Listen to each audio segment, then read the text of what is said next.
Hey mama, welcome to Pregnancy Unpacked.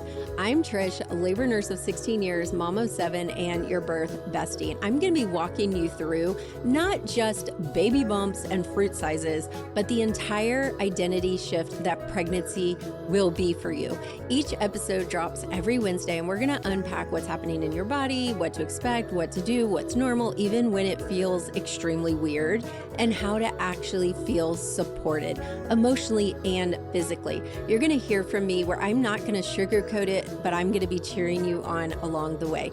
You can follow along each Wednesday because pregnancy deserves more than outdated advice and Google anxiety.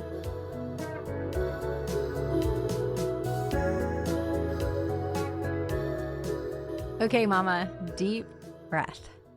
Weeks 8 to 10, they're going to come in hot, girl. You've got hormones flying, symptoms ramping up, and maybe even an ultrasound on the calendar, which is super excited. And somewhere in the middle of all of that, you've got your very first prenatal appointment.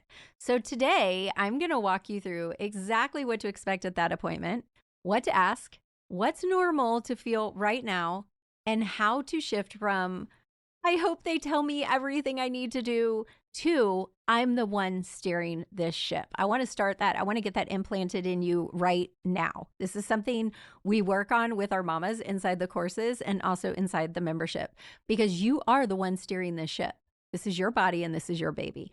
I'm Trish, labor nurse, mama, and mom of 7, your calm birth coach in a chaotic pregnancy.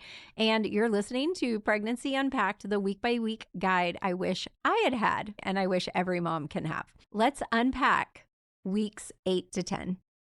Let's start with what's happening with baby right now. Your baby is not just a little blob anymore. By week 10, they've graduated to fetus status. Congratulations, baby.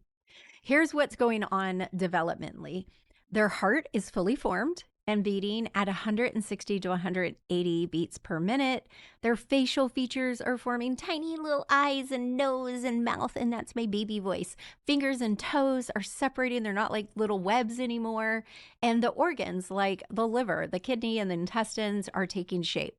And their brain is developing at around 250,000 neurons per minute, which is wild, right? So if your partner comes home and like, what did you do today? You can say, I made some kidneys. How about you? Your body is still doing all the work until the placenta fully takes over around week 12. So if you still feel like you've been hit by a hormonal semi-truck, you're not imagining it. That's pretty normal. Let's talk about your first prenatal appointment, what to expect. This appointment is usually pretty long, so don't be surprised if it feels more like a job interview than a cozy little hangout.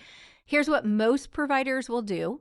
They'll confirm your pregnancy, they'll order your baseline prenatal labs, they'll offer genetic screening options, take a full medical history, talk about your EDD, which is your estimated due date. Do you hear that word? Estimated due date. They might even call it EDC, which is estimated date of confinement. And they might do a transvaginal ultrasound. We're going to talk about what that is. Due dates are estimates, not an expiration date. Only 4 to 5% of babies are born on their due date. So take a deep breath, girl. It's okay if you go past 40 weeks.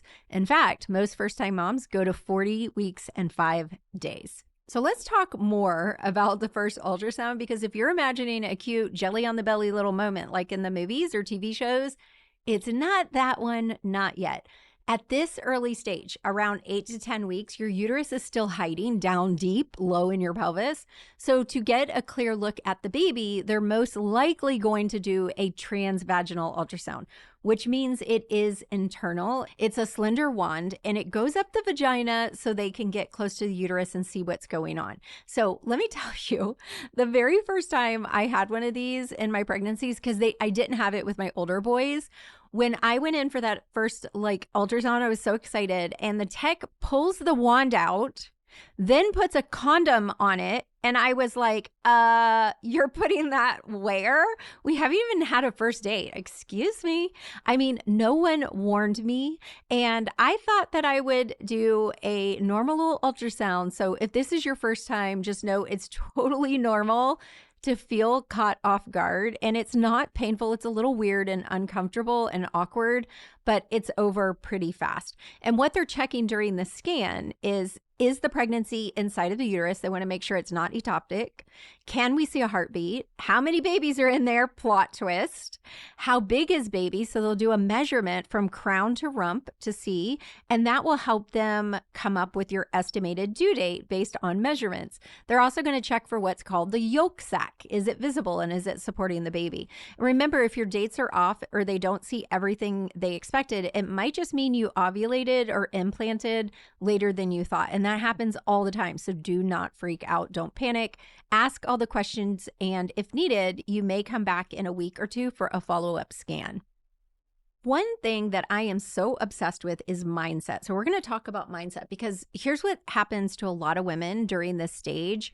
They start shrinking. They nod. They say okay to everything, even when their gut is saying, wait a minute, this doesn't feel right. I don't like this person's demeanor or this doctor or whatever. So I want you to remember walking into this visit, your provider is an expert on medicine, but you are the expert on you. That means you get to ask questions. You get to say no to anything that doesn't feel right. You get to pause. You get to say, I need time to think about this. You don't need a medical degree to advocate for your body. So don't go in there thinking, well, they're the doctor and everything they say is more important and right than I am. So your mindset mantra for this week, I'm allowed to take up space in the room where decisions are made about my body and my baby. So here are some questions to bring to your appointment. If you haven't gotten our first trimester prep pack, make sure you do that. Go to any post on Instagram and comment the word first. We have some things in there, including your questionnaire for your appointment. But here are some questions I recommend asking, even if they don't come up. Who will actually deliver my baby? Will it be you or will it be random? What's your policy on induction? How do you feel about unmedicated birth or using a doula? What is your C-section rate? If you're a VBAC mom, ask them what their successful VBAC rate is, what their repeat C-section rate is. If something is flagged on a scan or test, what is the process for a follow-up? These questions do not make you difficult, girl. These make you prepared. And since we're talking about being prepared, let's be real. Morning sickness does not care how organized your birth plan is. So if you're deep in the nausea fog right now, I get it. I see you. I was there. And I want to give you a few things that have helped both my students and myself, because driving into a grocery bag at a stoplight is like really depressing and you're like, why is this my life? So let's talk through some options. So there are some traditional and medical morning sickness relief. Vitamin B6 and Unisom, which is also known as diclegis, and you can talk to your providers. That's usually the first line recommendation from most OBs and midwives. It's safe, it's effective and simple, but it can make you sleepy. So talk to your provider about that, on how to dose it, when to take it. There's also Zofran and Reglan. Some doctors prescribe it, some don't. If you're vomiting regularly or you can't keep food down, please do not suffer in silence, girl. You need help. These meds are safe and can be a game changer for quality of life. Now, we can talk about holistic as well. There's ginger, everything, tea, chews, drinks, even essential oil can help settle your stomach. There's also magnesium, and you can get that as a lotion, you can get that as a spray, or you can take it if you can swallow it. And that can help with nausea, fatigue, and constipation, which is a bonus win. There's also acupressure wristbands, and I really love these ones. I'll link to them in the show note. I cannot think of the name of them right now. They're so cute though, but you don't have to wear like ugly plastic ones. You can get some cute ones. We have them in our Amazon shop, so if you check that out, you'll see them. Also, peppermint. I always had a bag of peppermint, sucking on them, chewing, sniffing essential peppermint oil or peppermint tea can also help you as well. Here are some lifestyle hacks that you can think of. Always be grazing, not 3 meals. You need to eat little meals all day long. Keep snacks by the bed. I think I told you this in a previous episode. Some crackers, dry cereal, almonds, something. Before you even open your eyes, reach your hands and like blindly grab over there, get a cracker, take a few bites before you open your eyes and sit up. Wait a few minutes, okay? Try cold, bland foods. Sometimes heat and stronger smells will trigger it. So try things that don't have a strong smell. I'm not even going to say ones that do because that'll make you sick listening. Stay hydrated with electrolytes. So coconut water, you can do liquid IVs and watered down juice with a little bit of salt, which is kind of nasty, but it might work. But this is important. Even if you're not eating perfectly, your baby is getting what they need. You're the one that's going to be depleted. I really want you taking your prenatal vitamins. First trimester is not just about survival. It's about also honoring your body and taking care of you. So whether you're throwing up daily, you're just a little bit queasy, or you're wondering why everyone said pregnancy is amazing, give yourself some grace, because morning sickness is hard and you deserve support that meets you where you are, not just that textbook. Now, we're going to also talk about learning. This is so important. Most people wait until third trimester to take a birth class, and that is a mistake. And I'm going to tell you, by then, you're exhausted. By then, if you need to switch providers based on what you're learning, you're not going to want to do it. And so I really recommend that you start right now. While your brain can still process things, your body has time to practice what you learn. And what I recommend is that you join one of my birth classes. We've got Calm Labor, Confident Birth class, and we also have our new Calm Labor, Confident Birth pod.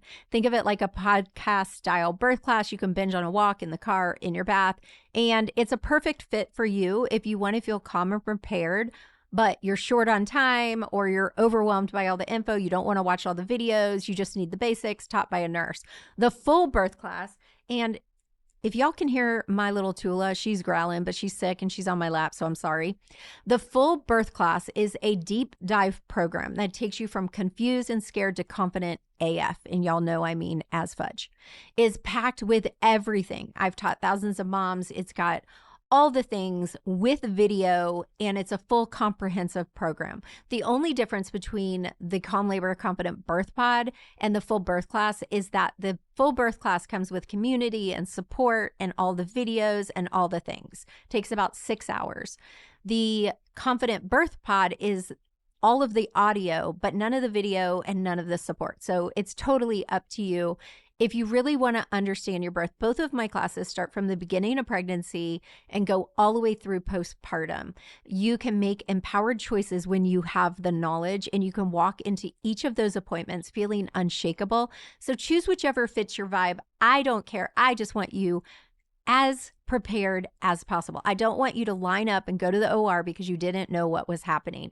If you're not sure, DM me on Instagram and DM me the word class, and then I'll walk through it with you and help you pick. You are not just a passenger in this experience. You're not just here to watch your pregnancy unfold. You're here to be a participant in it. You get to understand like what's happening inside of me. You get to make informed decisions, and you get to feel supported while doing it. You are powerful, powerful, powerful queen. If this is your first pregnancy, you're not just learning, you're becoming. If it's not your first pregnancy, let's do it differently this time. And I'm so proud of you for showing up for that. Congratulations if you just found out. You are a superstar. You are building a human, girl. Take a moment, take a breath and pause. You're building a human. That's it for this week, Mama. Next week, we're diving into weeks 10 to 12, where things can get emotionally intense. We're going to talk about identity shifts, mood swings, and the truth about bonding when baby still feels like a concept. In the meantime, go check out the Calm Labor Confident Birth Pod or the full class linked below. Take a breath, ask the big questions, and trust your gut. You're the magic. Don't forget it. I'll see you again next Wednesday.